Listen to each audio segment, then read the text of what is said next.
ये जो भक्तमाल ग्रंथ है,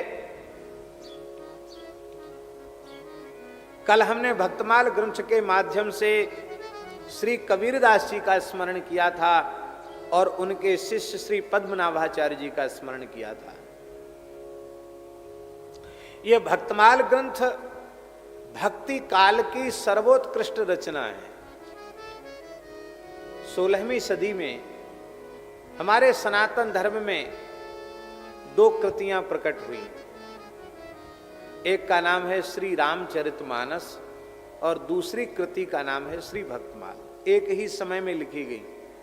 संवत 1631 में रामचरितमानस के लेखन का आरंभ हुआ। 1631 में रामचरितमानस की रचना और 1640 या 41 या 50 इसी के बीच, माने 1630 से 1650 के बीच की रचना है श्री भक्तमाल। एक मोटा मोटी, नाभाजी ने कोई संसंबत नहीं लिखी, पर एक मोटा मोटी आपको विचार दे रहे हैं। भक्तमाल के टीकाकार प्रियादास जी ने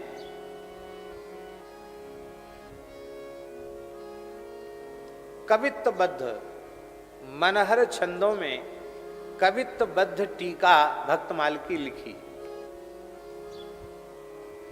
और उस टीका के लेखन काल में उन्होंने एक घटना का स्मरण किया। प्रियादास जी गौड़ीय संप्रदाय के संत थे।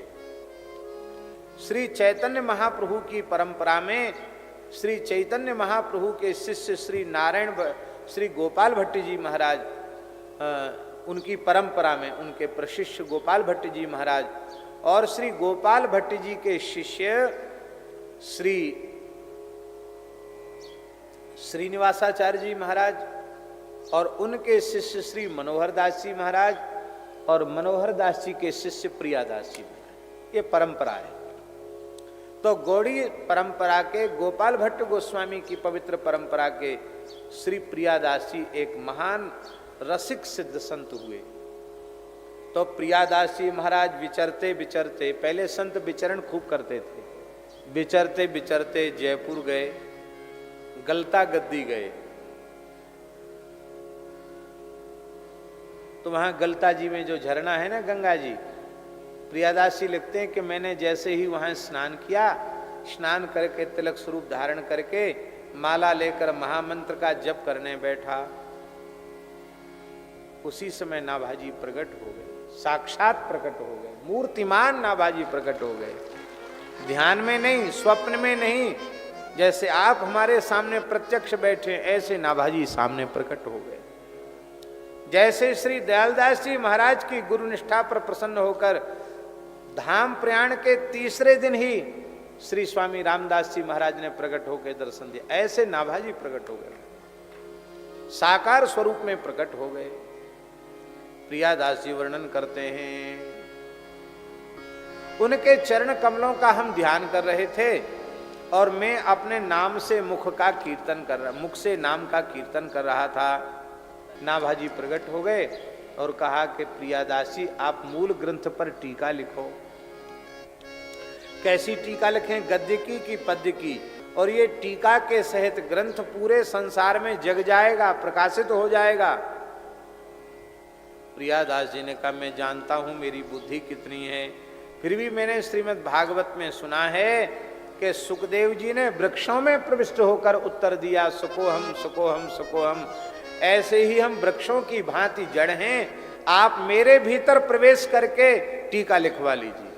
और प्रियादास जी ने घोषणा की कि ये टीका मेरी नहीं है, ये टीका नाभाजी ने मेरे भीतर प्रवेश करके लिखाई है। ये प्रियादास जी लिख रहे हैं। तो प्रियादास जी की टीका कब पूर्ण हुई? कब पूर्ण हुई प्रियादास जी की टीका? उसका संबत प्रियादास जी ने जरूर लिखा है, तो उससे नाभाजी के काल का अनुमान हो जाता, भक्तमाल की रचना काल का। प्रियादास जी ग्रंथ की परिसमाप्ति में कह रहे हैं,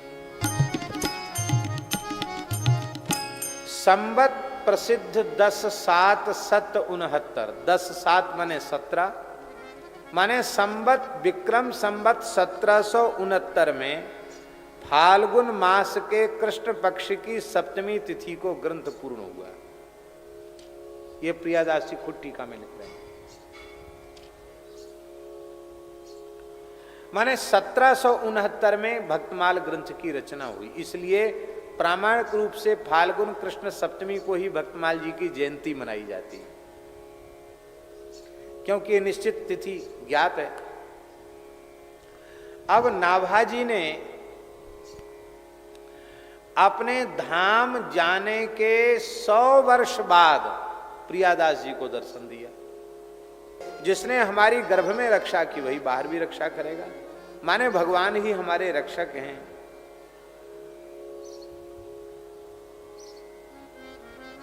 बोले बालक बहुत संस्कारवान है, इस पर कृपा होनी चाहिए।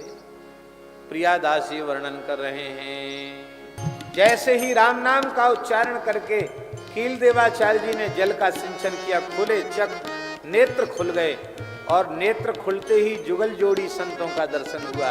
श्री स्वामी कील देवाचार्य जी महाराज की जय हो। श्री स्वामी अग्रदेवाचार्य जी महाराज की जय हो। अब देखो, बड़े गुरु भाई हैं कील देवाचार्य जी और छोटे गुरु भाई हैं अग्रदेवाचार्य जी। तो श्री अग्रदेवाचार्य जी ने कहा कि बड़े गुरु भाई जी, आप इस बालक को मंत्र दीक्षा दे दें। बोले नहीं नहीं नहीं, आप इसको दीक्षा दो। क्यों? बोले हम ठहरे योगी राज, समाधि लगा लें तो को 6-6 महीने की समाधि लग जाए, 8-8 महीने की समाधि लग जाए, तो हम समाधि लगाकर बैठ जाएंगे तो इस बालक के चरित्र का निर्माण, जीवन का निर्माण कौन करेगा? बालक का निर्माण तो वही कर सकता है जो सावधान हो, और आपके जैसा सावधान संत कहाँ मिलेगा? नाभाजी ने भक्तमाल में अपने गुरुदेव के बारे में लिखा है, अग्र स्वामी जी सेवा में भी सावधान है और नाम जप में भी सावधान है। 10 अपराध से बचकर के नाम जप करते हैं और 32 अपराधों से बचकर भगवान की सेवा करते हैं।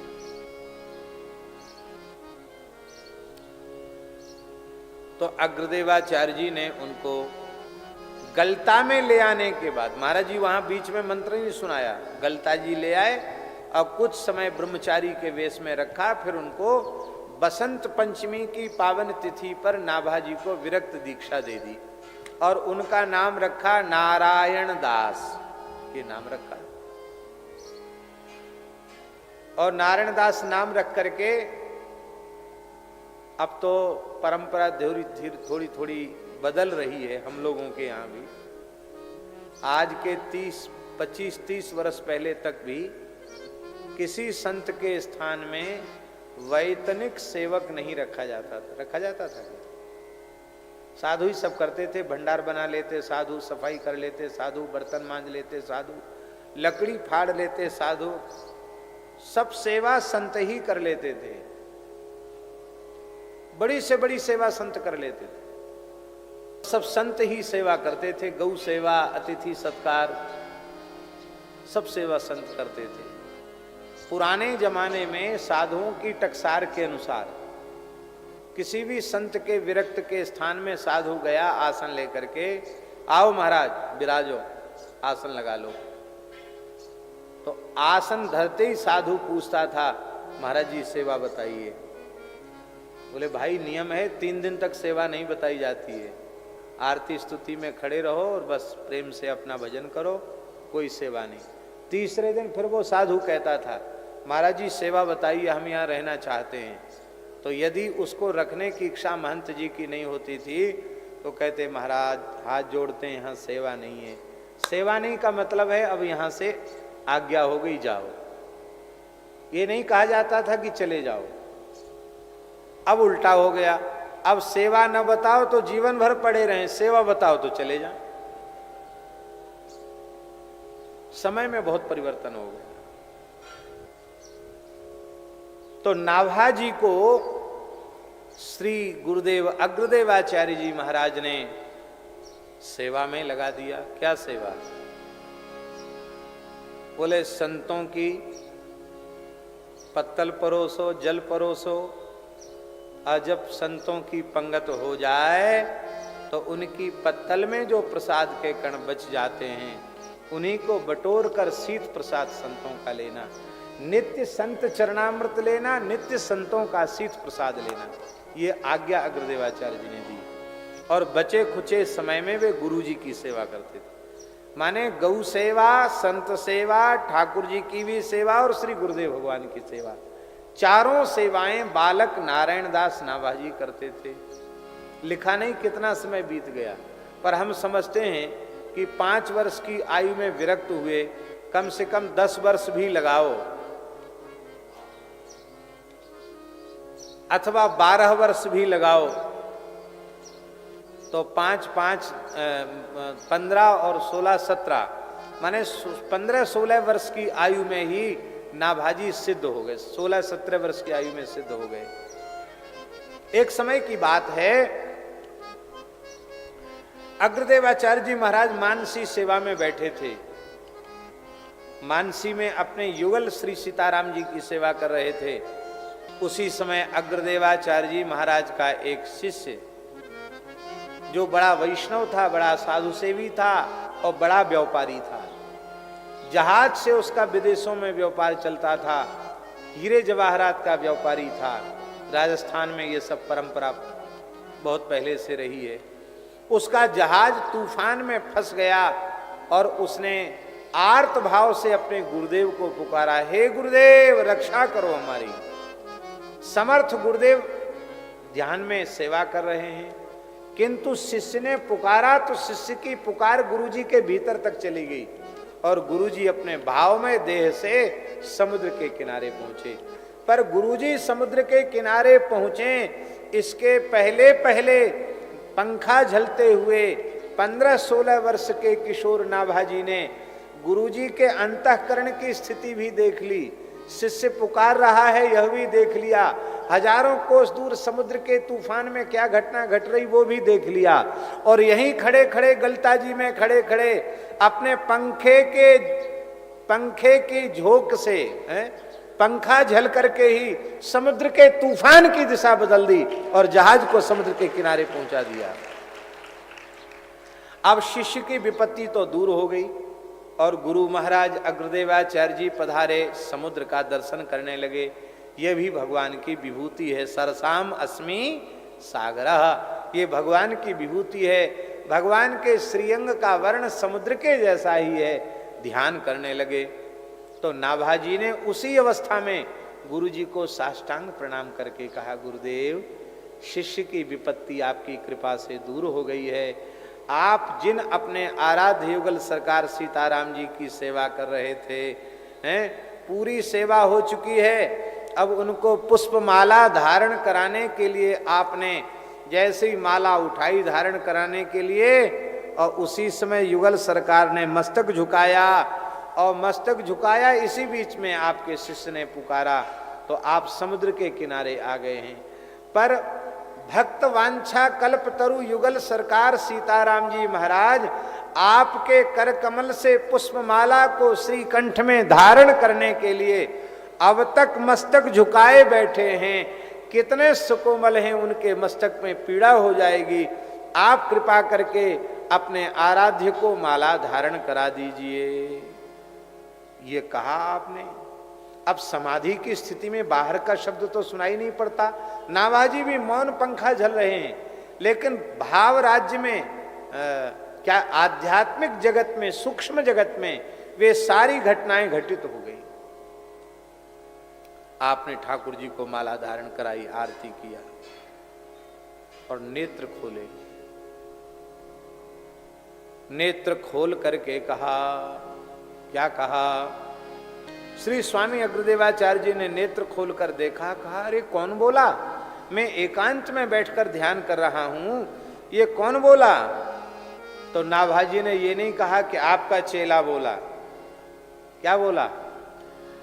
बाल्यकाल से जिसको आपने संतों की और अपनी जूठन खिला खिला के पाला पलोसा है, वही आपकी जूठन खाने वाला बोला।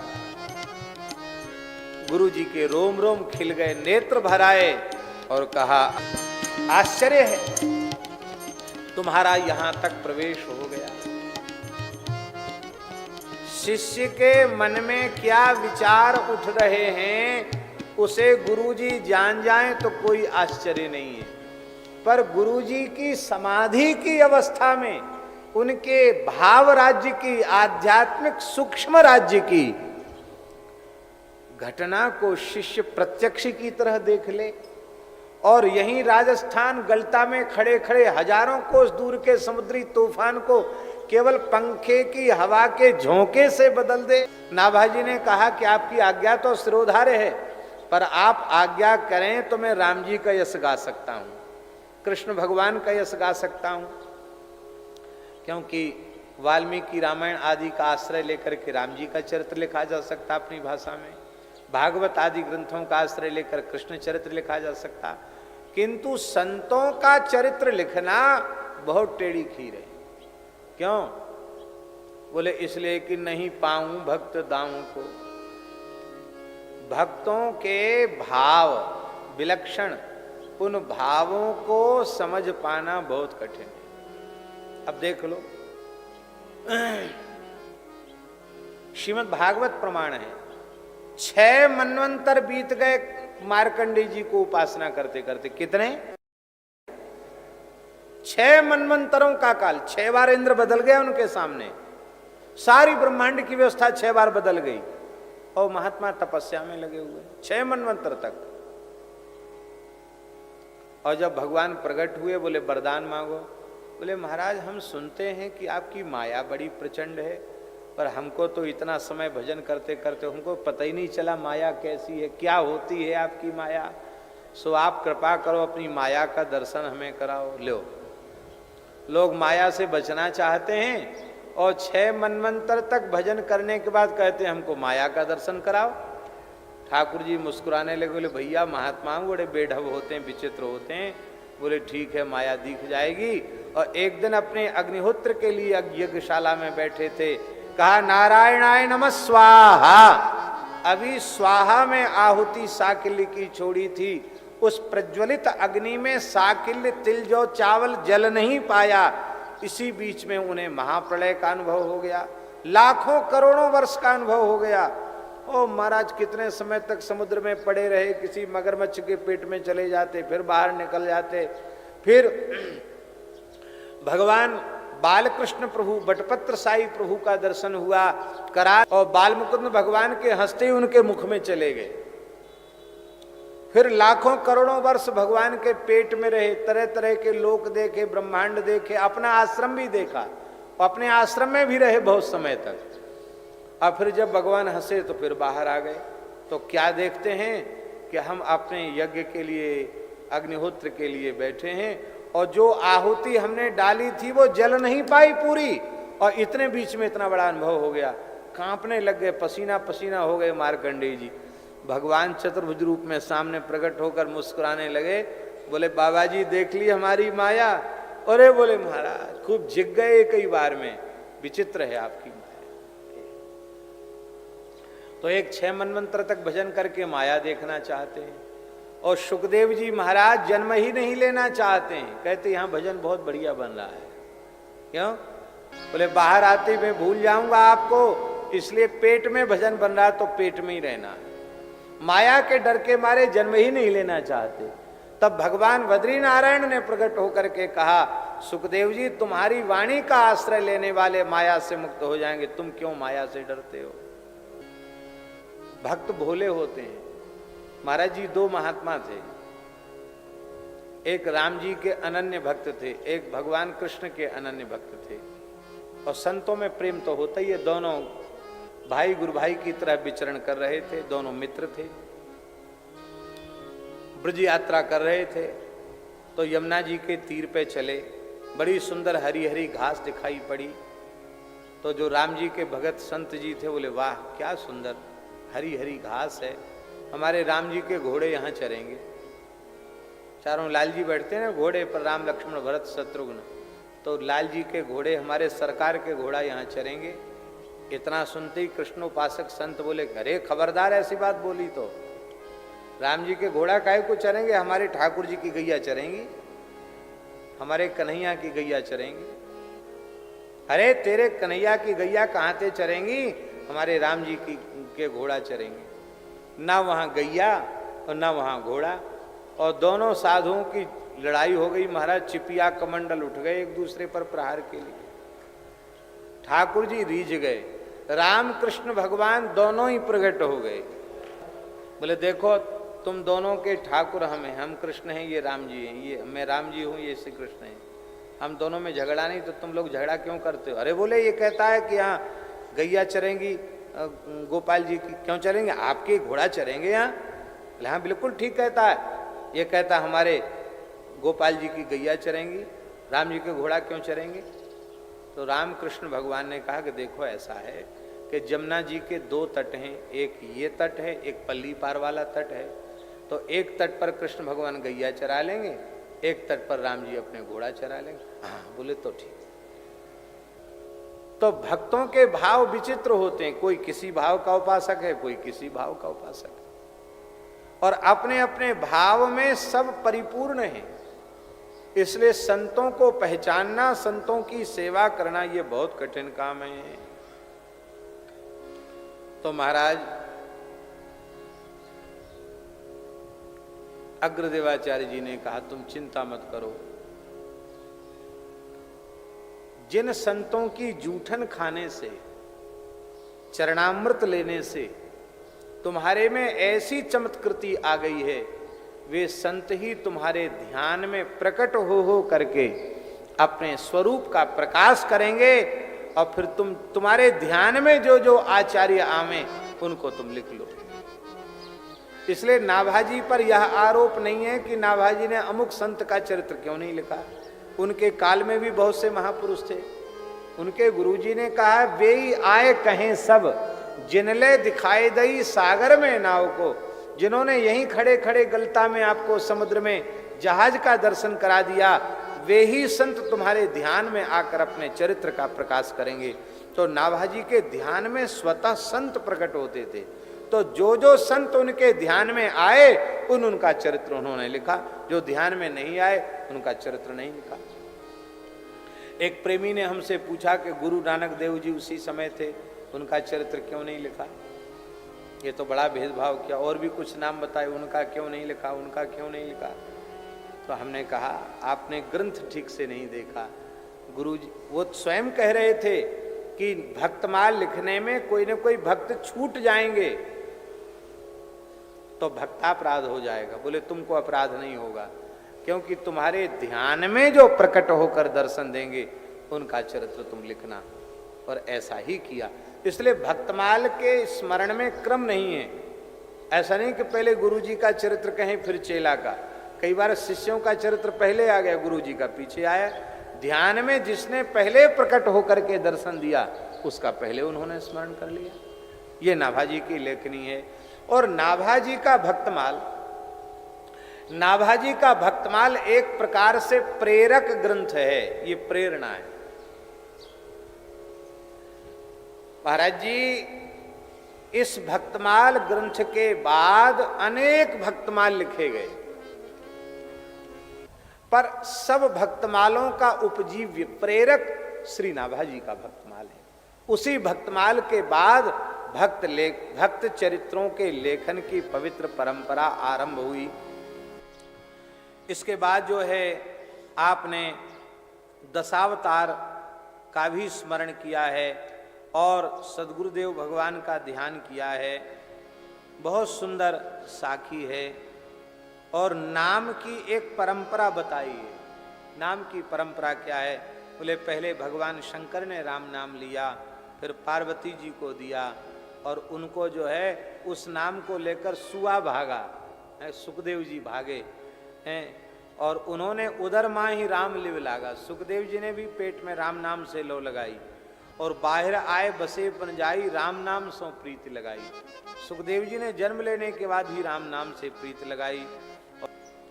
ब्रह्मा विष्णु राम से हैं रत्ता, कुबेर जोगी राम सुमरता, शेषनाग जी 1000 मुख से राम नाम का उच्चारण करते हैं।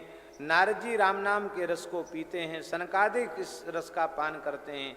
अनेक ऋषियों का स्मरण किया है और कहा भैया राम नाम में ही संपूर्ण देवता हैं, राम नाम में ही संपूर्ण ऋषि हैं और राम नाम में ही संपूर्ण लोक हैं।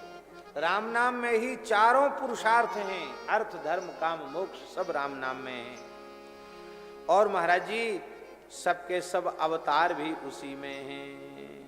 और महाराज जी वाल्मीकि जी, पुंडरीक जी, रुक्मांगद जी, इतने संतों का नाम लिया है, कोई संत प्राय छोड़े नहीं, सब संतों का। विदुर जी का नाम, सूरदास जी का नाम लिया है। बहुत सुंदर सुंदर संतों के चरित्र आपने लिखे हैं। नानक जी का भी नाम लिया है। सिख संप्रदाय के भी अनेक संत भक्त आचार्यों का आपने नाम लिया है। और अंत में कहा साखी लिख करके और राम नाम की महिमा से आरंभ किया और राम नाम की महिमा में ही भक्तमाल को पूर्ण कर दिया। ऐसे भक्तमाल को आपने गाया है और इसी भक्तमाल को श्री दयालदास जी महाराज ने भी अपने मंगल में करुणा सागर जी में ऐसे ही संतों का भक्तों का स्मरण किया है। मलुकदास ने भी अपने वाणी में भक्तमाल के बारे में लिखा है, एक पद में पूरा भक्तमाल लिखा है। उसकी भी चर्चा भगवान चाहेंगे तो हम करेंगे। जय जय श्री सीताराम।